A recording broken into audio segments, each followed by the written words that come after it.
سارا معاشرہ یا سارا یہ چل رہا ہے، قانون انصاف کے تقاضے اسی سے پورے ہوتے ہیں.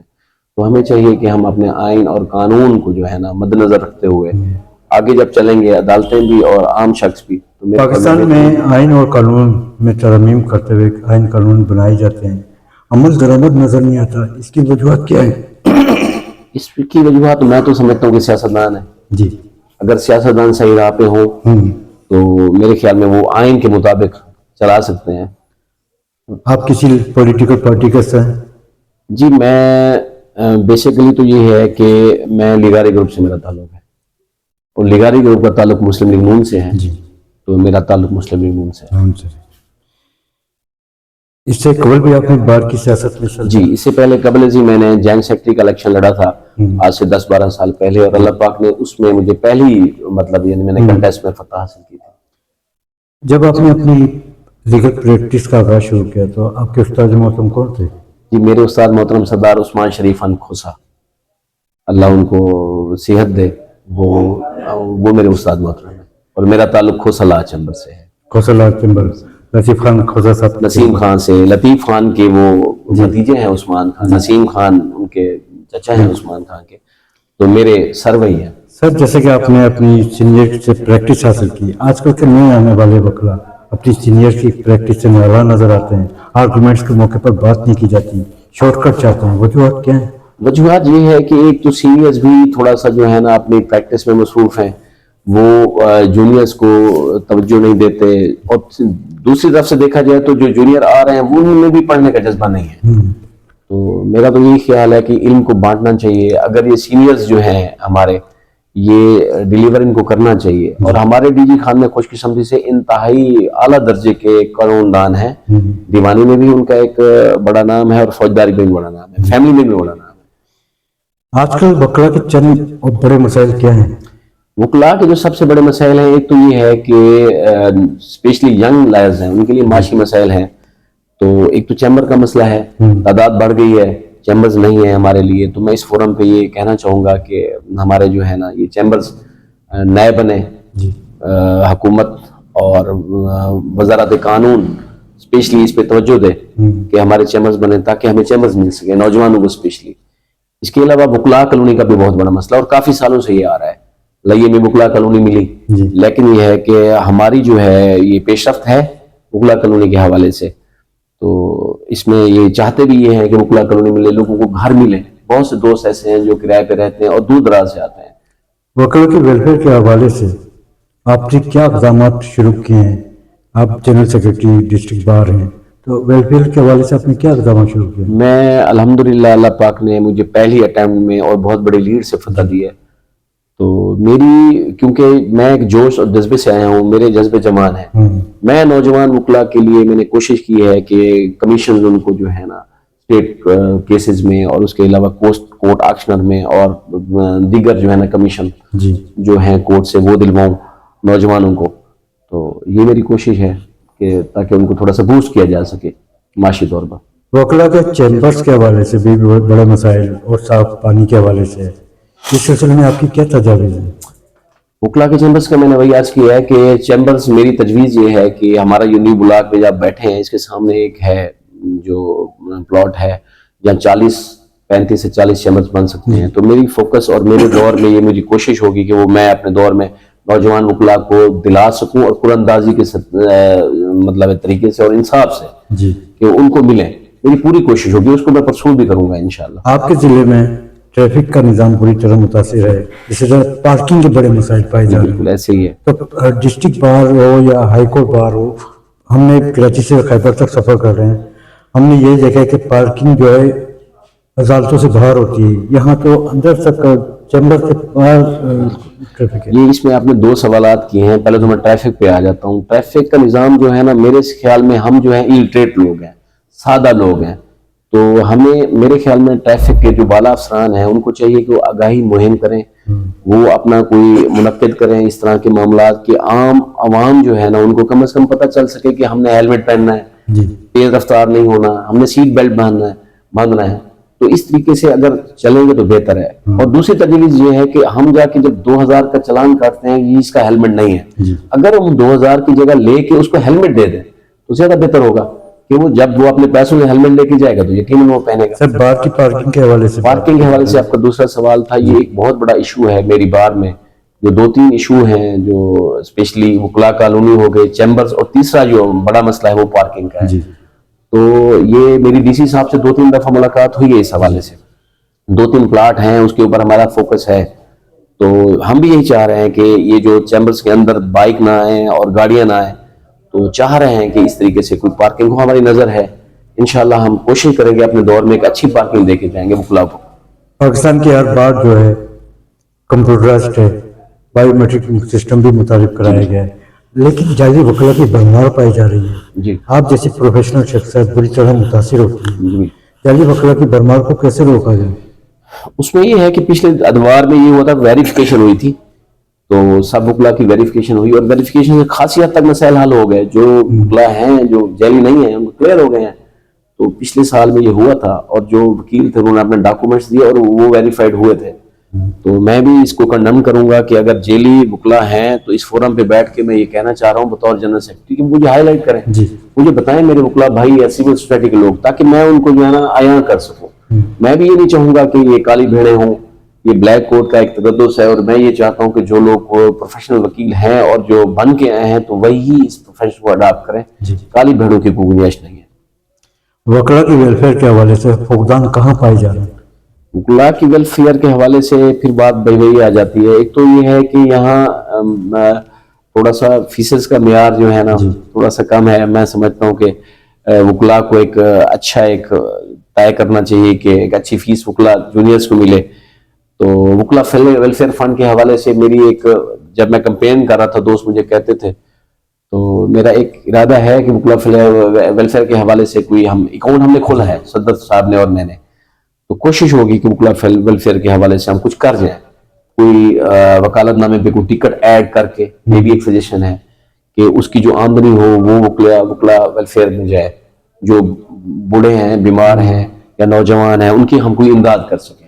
یہ سوچ ہے, اچھی تعمیری سوچ ہے, اللہ کرے عمل درآمد نہیں ہے. عمل درآمد اللہ کرے ہو جائے, لیکن جذبے جوان ہے اور امید بھی ہے کہ کچھ نہ کچھ کر کے جائیں گے انشاءاللہ. بینچ اور بار میں کہاں تصادات پیدا ہو جاتے ہیں؟ کیا قیادت جو ہے بار کی قیادت جھک جاتی ہے اپنی ذاتی مفادات کی خاطر؟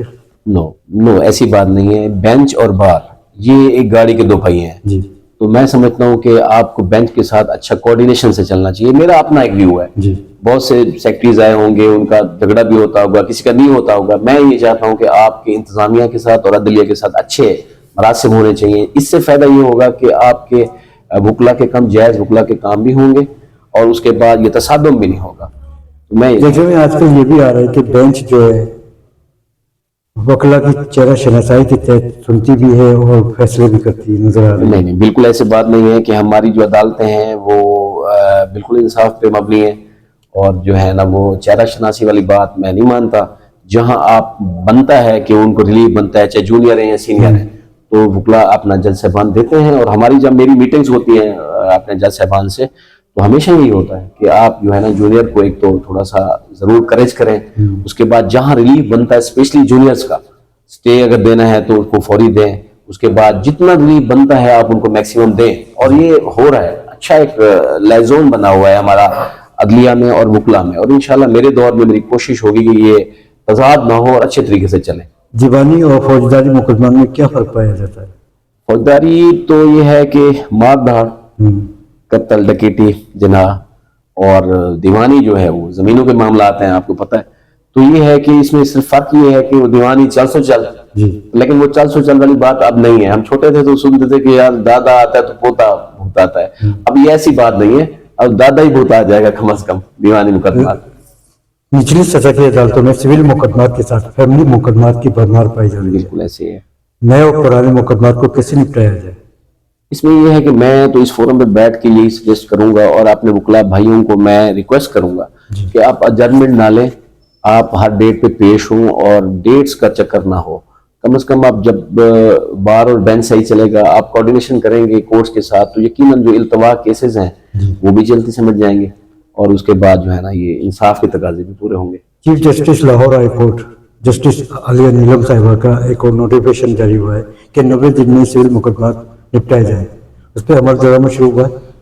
نہیں ان کی بالکل ہے نوٹیفیکیشن ہے، لیکن جو ہے نا یہ 90 دن میں تو دیوانی مقدمات میرے خیال میں کوشش کی جا سکتی ہے، لیکن 90 دن میں کیونکہ ان میں طلبی بھی ہے، اس میں پھر ریٹن اسٹیٹمنٹ آ جاتی ہے، پھر جواب درخواست ہے، پھر بحث ہے، پھر ایک مسلینیس کوئی اپلیکیشن آ گئی تو اس کے جواب میں پھر 2-4 مہینے لگ جاتے ہیں.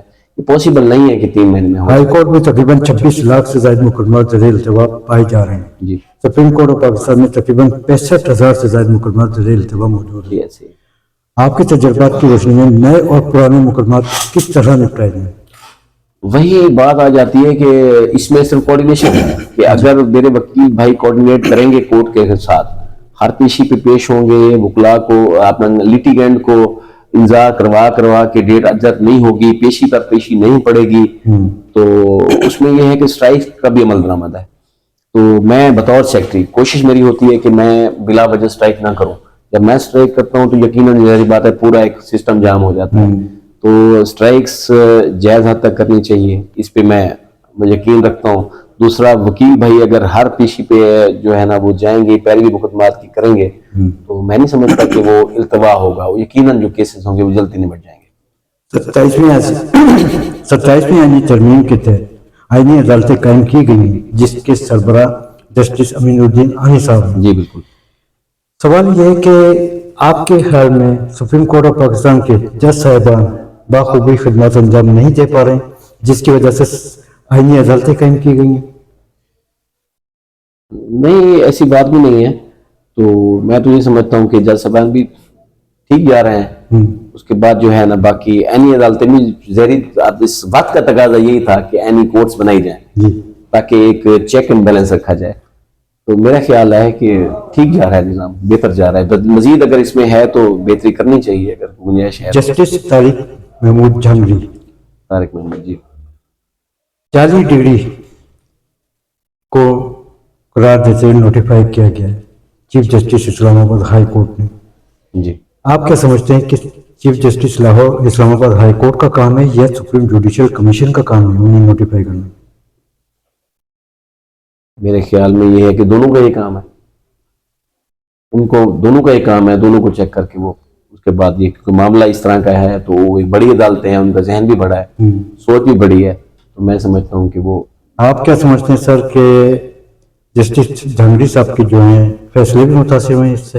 یقیناً اس فیصلے کے بعد جو فیصلے کیے گئے ہیں تو ان پہ ایک تو تھوڑی سی ظاہری بات یہ ہے کہ ایک انگلی تو اٹھتی ہے. نظام عدل میں باتیں تو سب کرتے ہیں خامیوں کے حوالے سے، لیکن عدالت کرنے کو کوئی تیار نہیں ہوتا. کیوں؟ وہ بس یہ ہے کہ ہماری جو ایک قوم ہے نا، جو ہم جس طریقے سے ہم ایک ہیں پاکستانی، تو ہم تو اپنی غلطی مانتے نہیں ہیں. تو میرے خیال میں اگر ہم غلطی مانیں تو میں سمجھتا ہوں کہ اچھا انسان بن سکتا ہے. تو اس وجہ سے یہ ہے کہ جہاں اگر غلطی ہے یا جہاں گنجائش رہتی ہے تو اس کو مان کے اصلاح کی طرف چلنا چاہیے. آپ ایک پروفیشنل وکیل کے ساتھ ایک عام شہری بھی ہیں ڈی جی خان کے. جی آپ کی نگاہ میں یہاں کے شہریوں کے اہم مسائل کیا ہیں؟ یہ شہریوں کو تو سر بہت زیادہ مسائل ہیں، مسئلہ استعانی سمجھ لیں. تو یہاں بہت زیادہ مسائل ہیں. یہاں تو اسپیشلی یہ ہے کہ سیوریج کا بہت پرابلم ہے ہمارے ڈی جی خان میں. اور یہ ہے کہ میں ایک چیز پہ جو میں ہر دفعہ ایک میرے ذہن میں آتا ہے کہ یہاں بھی پلان نہیں کیا گیا ڈی جی خان میں. آج یعنی 11 گنا آبادی بڑھ گئی ہے، اس کے باوجود وہی 4-5 سڑکیں ہیں.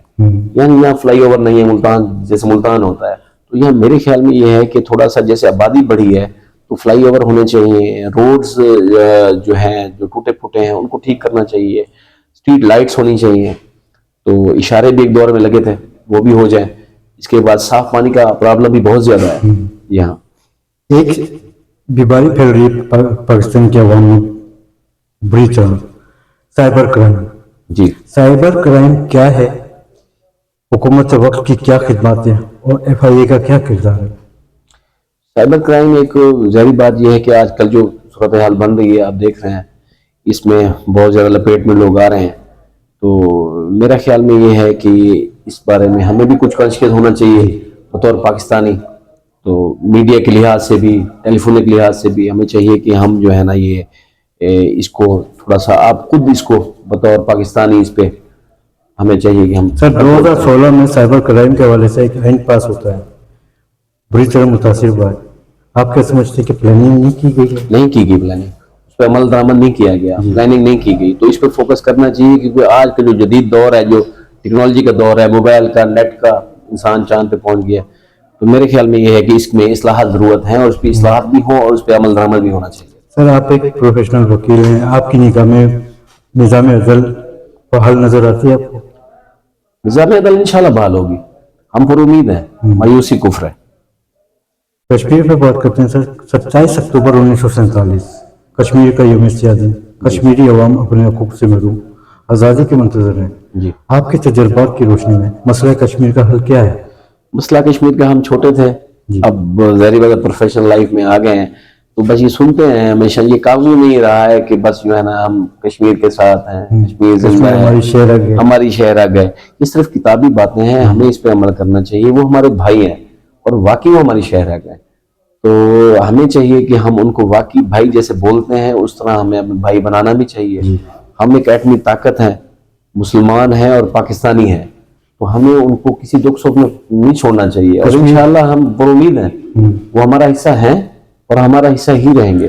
کشمیر کا 78 سالہ دور, کشمیری عوام کی قربانیاں اور جانوں کا نذرانہ پوری دنیا کے سامنے موجود جی ہے. بالکل ایسے ہی ہے. حل کیا ہے اس کا حل یہ ہے کہ ہمیں جو ہے نا یہ اپنا بین الاقوامی سطح پہ بھی اس معاملے کو زیادہ ہائی لائٹ کرنا چاہیے. ہمیں صرف زمانی جمع خرچ نہیں کرنا چاہیے. ہماری گورنمنٹ کو اور جو ہے نا یہ سول سوسائٹی ہے, وکلاء ہیں, ان کو چاہیے کہ وہ اپنے بھائیوں کے ساتھ شانہ بشانہ چلیں. ان کے بعد ہر فورم پہ اس کی آواز اٹھائیں کہ وہ انہوں نے قربانیاں دی ہوئی ہیں, ماؤں نے اپنے بیٹوں کو کھویا ہے. تو ظاہری بات یہ ہے کہ ہمیں اگر ہم یکجان ہو کر ساتھ چلیں گے تو کوئی مسئلہ نہیں ہے کہ کشمیر آزاد نہ ہو اور مسائل حل نہ ہو. ہندوستان کا اندھا قانون یاسین ملک جی زندگی اور موت کی کشمکش میں جیل میں قید ہیں. جی بالکل. مشال ملک صاحبہ انصاف کی فراہمی کے حوالے سے در بدر کے دروازے کھٹکھٹا رہی ہیں. آپ کیا سمجھتے ہیں کہ یاسین ملک کو کوئی انصاف مل پائے گا؟ یاسین ملک کو میرے خیال میں انصاف ملنا چاہیے کہ وہ انہوں نے مطلب ایک اچھے لیڈر کے طور پر وہ ابھرے ہیں, اور کشمیر کی آزادی کے لیے انہوں نے ایک بڑا ایفرٹ کی ہیں. تو وہ قید و بند کی صورتیں بھی ہیں, وہ برداشت کر رہے ہیں. تو میرے خیال میں ہم پر امید ہیں انشاءاللہ اللہ پاک کرم نوازی کریں گے, ان کو انصاف ملے گا. اگر افواج پاکستان کی بات کی جائے, فیلڈ مارشل عاصم منیر, وزیر اعظم پاکستان محمد شہباز شریف نے حال ہی میں کشمیر کو اجاگر کرتے ہوئے کشمیر کی آزادی کے سلسلے میں عالمی سطح پر آواز بلند کی ہے. آپ کیا سمجھتے ہیں کہ کاوشیں کام آئیں گی؟ جی میں تو اپنے افواج پاکستان کو سر سلام پیش کرتا ہوں, کیونکہ یہ ہے کہ ہماری افواج ہے تو ہم ہیں. تو سرحدوں کی حفاظت انہوں نے کرنی ہے, اور ہم جو ہے نا ہم اپنی افواج کے ساتھ ہر پل ہر لمحہ ہیں. تو اپنی گورنمنٹ کے بھی ساتھ ہیں, اور وہ صحیح طریقے سے چل رہے ہیں. تو بطور جنرل سیکرٹری میں district bar D G Khan اپنی افواج اپنی گورنمنٹ کے ساتھ شانہ بشانہ ہوں. سر, کشمیر نیوز چینل کی سالگرہ 28 فروری 2026 کو باغ جناح لاہور میں جسٹس عباد الرحمان لودھی صاحب کی سربراہی میں منعقد ہو رہی ہے, جس کے مہمان خصوصی سردار عبداللطیف خان کھوسہ صاحب اور حسن بون صاحب ہیں. اس حوالے سے آپ کشمیری عوام کو کیا پیغام دینا چاہیں گے؟ کشمیری عوام کو میں یہ پیغام دینا چاہوں گا کہ آپ مایوس نہ ہوں, ہم آپ کے ساتھ ہیں, آپ ہمارے بھائی ہیں, اور ہم نے آپ کو اکیلا چھوڑنا نہیں ہے. اور انشاءاللہ ہماری جو نیو جنریشن ہے وہ انشاءاللہ اس زمانے خط پہ جمع وہ نہیں کرے گی. تو گورنمنٹ سے بھی امید ہے, افواج پاکستان سے امید ہے, اور ہر پاکستانی سے امید ہے کہ وہ اپنے بھائیوں کو تنہا نہیں چھوڑیں گے, اور انشاءاللہ کشمیر آزاد بھی ہوگا, اور جو ہے نا ان کی قربانیاں ہیں رہ نہیں جائیں گی انشاءاللہ. بہت شکریہ سر آپ کا وقت دینے کا. Thank you.